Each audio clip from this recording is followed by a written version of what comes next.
Do you ever wonder about the time or the timing of your life?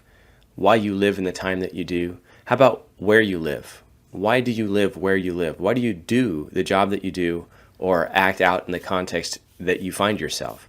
Are these things that are just results of chance, or perhaps is there something more going on? Those are the questions I want you to consider today as we look into our passage in Daniel chapter 8, verses 1 and 2. Hi, I'm Dr. Andrew Marquez, and this is the Baptist on the Bible podcast, and here is your 7 at 7 devotion, a 7-minute devotion from Scripture designed to encourage you at the beginning and end of your work week. Today we're starting a new series called Trying Times from Temporal Authority, and in this time this morning we'll look at verses 1 and 2 of Daniel chapter 8, and look at how God kind of pulls things together and holds things together, even in the midst of some authorities, temporal authorities that we face that might try to infringe upon our belief, infringe upon our freedoms to hold to our beliefs. So let's go ahead and read these verses together, and then we'll discuss it in more detail. Beginning at verse 1 of chapter 8, it says, "In the 3rd year of the reign of King Belshazzar, a vision appeared to me, Daniel, after the one that had appeared to me the first time. I saw in the vision, and it so happened while I was looking, that I was in Shushan, the citadel, which is in the province of Elam. And I saw in the vision that I was by the river Ulai." There you have it. May God bless the reading of His Word. Now, you might have heard those verses and saying, well, what can we really draw from that? You know, it's pretty minute, and we're just giving an introduction to a vision. But these introductions are very important because they reveal some things about God's sovereignty. And so what we see here is a couple things that we should note. We have the when and the where of the vision. And the when is important. It's the 3rd year of Belshazzar. Now, the vision comes to Daniel probably 2 years after his previous vision, about 550, and it's at the time that we believe Cyrus has finally established the Medo-Persian Empire. He's likely defeated Astyages of the Medes, who may have been his grandfather on his mother's side, but he has consolidated power between the Medes and the Persians, and it's going to be that power that ultimately overthrows the Babylonian Empire. So the when is important. Even though Daniel would have no knowledge really of what's going on way out in Medo-Persia necessarily, God is giving kind of a timestamp that something significant has happened that will result in something significant in the future. So we see that this is also in the city of Susa. We get the language in the New King James as Shushan, but it's the same as the city of Susa.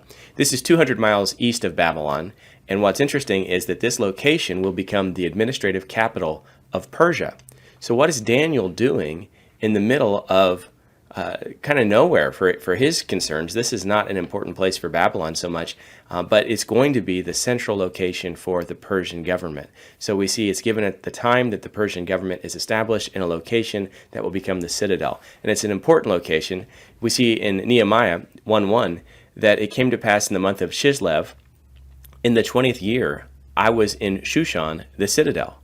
Esther 1:2 tells us that in those days, King Ahasuerus sat on the throne of his kingdom, which was in Shushan, the citadel. And so we see that this location is important for other key people in the Bible, but it shows us that God is orchestrating things according to His purposes. And Babylon, their day in the sun is going to soon be over. So what do we learn about this? Again, time is important. We can't underestimate the reality that God actually governs in human affairs. Our God is not a God who created and walked away, but a God who is actually orchestrating all things out for His purposes. If God is sovereign over time, do you consider that you are living at a special time in history, that God purposely gave you life in this season of history? And of course, history is His story. So don't complain about the hardship that you're experiencing in the present or the difficulties that you're facing in your near future or even in your recent past. These things are designed in order to bring you to the place where you recognize God's control of your life and become usable within the time frame that God has established you. God is going to move at the right time even to bless you. So take consideration this week of God's reign over time. That should be bringing comfort even in the midst of hardship. God is also sovereign over space, right? He is not just sovereign over the time in which you live. He actually has brought you to where you live. And why do you find yourself even listening now where you are? You know, what city are you in?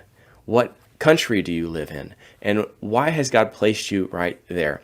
Again, God has placed you there to impact His kingdom at that location. God is sovereign in your timing and in your location. It is not a random sequence of events that has brought you here today. So do you look at your life and see the hand of God? Sometimes it's really hard to accept that God's great sovereignty and just ultimate power, that he would have any concern for you and I.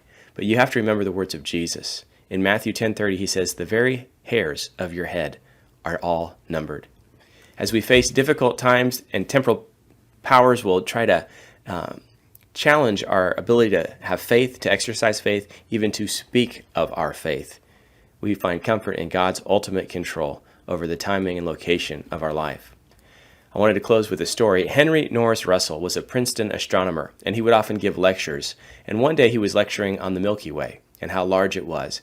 And a woman came to him after the lecture and was asking, if our world is so little and the universe is so great, can we believe that God pays any attention to us? Dr. Russell's reply was fantastic. He says, "That depends, madam, entirely on how big a God you believe in. Do you believe in a God big enough to care about the small things of your life?" I hope you do. It's encouraging as you go forward today. Remember that everything that happens to you today is known in the mind of God, and give him glory for that. Even the difficult things he will use to make you into the image of Christ.